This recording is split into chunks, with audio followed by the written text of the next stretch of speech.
Hello and welcome to SK shots. Very good beginning టీమిండియాస్ world cup క్యాంపెయిన్కి. పాకిస్తాన్ మీద 60+ run మార్జిన్తో నెట్ రన్ రేట్ కూడా చాలా సాలిడ్గా పెట్టుకుంటూ శుభారంభం అనేది జరిగింది. దీప్తి శర్మ 5 వికెట్స్, అంతకన్నా ముందు స్మృతి మందన ఫెంటాస్టిక్ నాక్, రిచా ఘోష్ కూడా చాలా చక్కటి ఫినిష్ అనేది అందించింది. సో మంచి ఫినిష్ అని చెప్పుకోవాలి యాక్చువల్గా చెప్పాలంటే కనుక. అండ్ బౌలింగ్లో చరణి కూడా బాగా బౌలింగ్ చేయడం, శ్రేయాంక బాగా బౌలింగ్ చేయడం అంతా కూడా బాగానే ఉంది. There is lot of scope of improvement. దాని గురించి కూడా మాట్లాడుకునే ప్రయత్నం చేద్దాం. Let's get started. Firstly, ఈ మధ్యాహ్నం పూట మ్యాచ్లో reading the pitch becomes very important. And Harman thought that pitch slow, కొంచెం టర్న్ ఉంది. అండ్ అందుకే మనం 3 స్పిన్నర్స్ కాంబినేషన్తో వెళ్దాం. ఈవెన్చువల్లీ 4 స్పిన్నర్స్ అయ్యారు, ఎందుకంటే షెఫాలి వర్మ కూడా బౌలింగ్ చేసింది, వికెట్ కూడా తీసింది కాబట్టి. సో కాంబినేషన్ మనం మాట్లాడుకుంటే కనుక శ్రేయాంక, దీప్తి శర్మ అండ్ అలాగే శ్రీచరణి ముగ్గురు స్పిన్నర్లు, అండ్ అలాగే Kranti and Arundhati are the 2 fast bowlers. Arundhati probably because ఆ బ్యాటింగ్ డెప్త్ కూడా యాడ్ చేస్తుందనే ఆలోచనతో తీసుకున్నారేమో. పాకిస్తాన్ నిజంగా చెప్పాలంటే కనుక they had the match in their hands. ఇప్పుడు till they dropped Smriti Mandhana for the first time.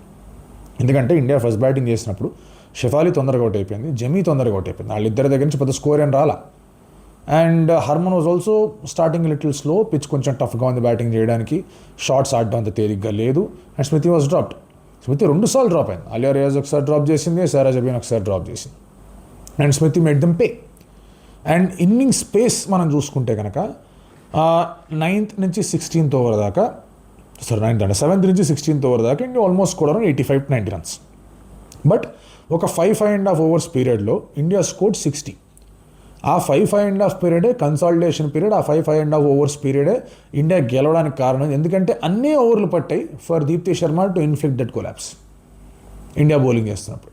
And అక్కడ credit has to be given to Smriti Mandhana. Yes, catches drop అయ్యి, but she made the most of it. And of course తను out అయింది కూడా ఒక fantastic క్యాచ్కి. Fatima came అంటూ ఒక fantastic catch. ఆ తర్వాత హర్మన్ప్రీత్ కౌర్ని కూడా అవుట్ చేసింది. ఆ క్యాచ్ కూడా బాగానే పట్టుకున్నారు అక్కడ డీప్ స్క్వేర్ లెగ్ బౌండరీలో. ఒక 3 వికెట్స్ మళ్ళీ క్విక్ సక్సెషన్లో పడ్డాయి. ఆ తర్వాత స్కోర్ 160 దాకా వస్తుందనే డౌట్లు వచ్చింది, ఎందుకంటే 8 overs looking at 40 odd for 2. ఆ తర్వాత సడన్లీ మీరు 13th ఓవర్ 14th ఓవర్ కల్లా 100 వచ్చింది. యూఆర్ గోయింగ్ అలాంగ్ స్ట్రాంగ్, 160-170 కొడతారు అనుకుంటున్న సమయంలో యూఆర్ అగైన్ కాట్. 18th ఓవర్లో 3 runs వచ్చాయి. ఇంద్ర ఇది అనిపించింది. బట్ లాస్ట్ 2 ఓవర్లో మళ్ళీ చూసుకుంటే కనుక India manage to get around 35 runs. ఎట్లా వచ్చాయంటే 19th ఓవర్లో దీప్తి టుక్ ఆఫ్, ఆ తర్వాత Richa Ghosh took off.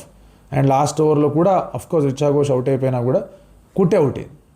So ఆ లెక్కన స్కోర్ చూసుకుంటే ఇన్ఫ్యాక్ట్ 5 wides రావడం ఇలాంటివన్నీ కొన్ని ఇండిసిప్లిన్ వేషాలు కూడా పాకిస్తాన్ బౌలర్స్ వేశారు. So 170 Pakistan scope of reality నుంచి చాలా దూరంగా ఉంది భయ్య. The never scored that in ICC games.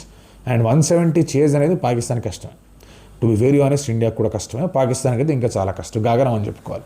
But they came back strong. మీరు వాళ్ళ పవర్ ప్లే స్కోర్ చూస్తే దేవర్ 52 for 1 6 overs తర్వాత. రైట్, మునీబా అండ్ అలాగే Firoza gave them a good start. సరే, ఫస్ట్ వికెట్ పడింది 38-39 దగ్గర, బట్ పవర్ ప్లేలో మంచి స్కోర్ అనేది వచ్చింది. ఇండియా నూ దట్ 1 more wicket, ఇంకొక వికెట్ పడిందంటే కనుక అవకాశం ఉంది. ఇంకో వికెట్ కూడా పడింది. 3rd వికెట్ ఎప్పుడైతే పడిందో ఇంక అందరికీ అర్థమైపోయింది దట్ నెక్స్ట్ 7 వికెట్లు కూడా వితిన్ 6-7 ఓవర్స్లో పడితేనే ఎగ్జాక్ట్గా అదే జరిగింది. ఆ కొలాప్స్ టిపికల్ పాకిస్తాన్ కొలాప్స్ అనేది జరిగింది. దీప్తి శర్మ గురించి ఒక విషయం చెప్పాలి. తన మీద క్రిటిసిజం ఉండింది that she was not taking wickets అని, తను ఒప్పుకుందన్నమాట. బట్ ఇవాళ 5 వికెట్లు పడ్డాయి. వన్డే మ్యాచ్లోనే 5 వికెట్లు తీయడం గగనం, నాట్ ఈజీ. T20లో తీయాలి అంటే కనుక వేరే లెవెల్ పర్ఫార్మెన్స్ అయి ఉండాలి. And she bowled really well, made use of the conditions. ఎందుకంటే చేస్ కష్టం అవుతుంది, స్కోరింగ్ రేట్ అనేది పెరిగిపోతూ ఉండింది. At the same time ball turn అవుతూ ఉండింది, షాట్ ఆడడం డిఫికల్ట్గా ఉండింది. అండ్ భారీ షాట్లకు వెళ్తే కనుక అవుట్ అయ్యే అవకాశాలు ఎక్కువగా ఉన్నాయి, సర్వైవ్ అయ్యే ఛాన్సెస్ తక్కువగా ఉన్నాయి అక్కడ. బట్ భారీ షాట్లకు వెళ్లాల్సిందే వాళ్ళు. అండ్ అటువంటి పరిస్థితుల్లో షీ బౌల్డ్ బ్రిలియంట్ లెంగ్స్. దానివల్ల ప్రతి 5 బాల్కి 1 వికెట్ వచ్చింది. So she took 5 for 10 runs మాత్రమే ఇచ్చింది. శ్రేయాంక నా దృష్టిలో was unlucky. Scope of improvement అన్నది ఇక్కడే ఉంది. మీరు ఇద్దరు పేసర్లతోనే వెళ్తూ ఉన్నప్పుడు ఇద్దరు పేసర్లు స్పిన్నర్స్కి థింగ్స్ ఈజీ చేయాలి, కానీ స్పిన్నర్లు చూసుకుంటారు కదా అని చెప్పేసి they cannot bowl loose deliveries. India started off with Arundhati and Shreyanka. Arundhati did not bowl well, she needs to correct that soon. తర్వాత శ్రేయాంక బౌలింగ్ 2 క్యాచ్లు వదిలేయి. రిచా ఒకటి వదిలింది, అండ్ అలాగే అరుంధతి కూడా వదిలింది. She made mess of it, complete mess of it. And Shreyanka నిజంగా చెప్పాలంటే తను వేసిన బౌలింగ్కి 2-3 వికెట్లు పడి ఉండాల్సింది. తన ఓవర్లో వికెట్ పడింది, ఐ థింక్ రన్అట్ రూపంలో 1 వికెట్ తన ఓవర్లోనే పడినట్టుంది. Charani came back, Charani did really well. Charani last year తను డెబ్యూ చేసినప్పుడు ఇంగ్లాండ్లో T20 కానీ వన్డే కానీ ఆడిన తర్వాత she played the world cup, the world cup, మళ్ళీ ఇంగ్లాండ్కి వచ్చింది. ఇక్కడ కూడా మంచి బిగినింగ్ తనకి. షెఫాలి వర్మ తనకు అవకాశం వచ్చినప్పుడు తను వికెట్లు తీస్తోంది. So which is very good. Spinning contingent అనేది బాగానే కనిపిస్తుంది. అండ్ ఈ మధ్యాహ్నం పూట మ్యాచెస్లో probably it will work in ఇండియాస్ ఫేవర్. బట్ ఫీల్డింగ్ చాలా బెటర్గా చేయాల్సిన అవసరం అయితే కనిపిస్తుంది. ఇండియా కూడా పవర్ ప్లేలో ఫీల్డింగ్ సరిగ్గా చేయాలి. తర్వాత డెవలప్ అయ్యారు అండ్ బాగానే ఫీల్డింగ్ చేశారు. The usuals have done really well. But ఇంకా చాలా స్కోప్ ఆఫ్ ఇంప్రూవ్మెంట్ అనేది ఉంది. ఎందుకంటే మీరు సరే నెట్ పరంగా పాకిస్తాన్కి అగేన్స్ట్గా యూ మేడ్ మెరీ. తర్వాత మీరు బంగ్లాదేశ్తో ఆడాలా, నెదర్లాండ్స్తో ఆడాలా, ఆ తర్వాత మీకు ఆస్ట్రేలియా, సౌత్ ఆఫ్రికా కూడా ఉన్నాయి. And it is not easy to play Australia and South Africa, తెలిసిందే కదా. సో అటువంటి పరిస్థితుల్లో సరే South Africa loss by huge margin. So దాన్ని బేస్ చేసుకుని కొంచెం సౌత్ ఆఫ్రికాను ఆస్ట్రేలియాని అటాక్ చేస్తే ఇండియా సెమీఫైనల్స్కి వెళ్ళే అవకాశం ఉంది. దానికి నెట్ రన్ రేట్ కూడా చాలా ఇంపార్టెంట్. నెట్ రన్ రేట్ విషయం పక్కన పెట్టేసి ఆ 2 points కావాలి అనుకుంటున్నప్పుడు against top sides you have to be better on the field. ఆ ఒక aspect India should definitely try and improve. And ఇటువంటి టైంలో మ్యాచ్లు జరుగుతున్నాయంటే ప్రాబ్లీ సేమ్ కాంబినేషన్తో ఇండియా వెళ్ళే అవకాశం ఉంది. ఆ పర్సనల్ చేంజ్ అవ్వచ్చు. అంటే ఇప్పుడు అరు ప్లేస్లో ప్రాబ్లీ ఎగురేణు రావచ్చు. సో ఇలాంటి పర్సనల్ చేంజ్ అయ్యే అవకాశాలు కనిపిస్తున్నాయి. Combination might just be the same అనిపిస్తుంది నాకు. చూద్దాం ఎలా ఉండబోతుంది అనేది. శుభారంభమే, అందులో ఎటువంటి డౌట్ లేదు. But there is scope of improvement అనేది ఉంది.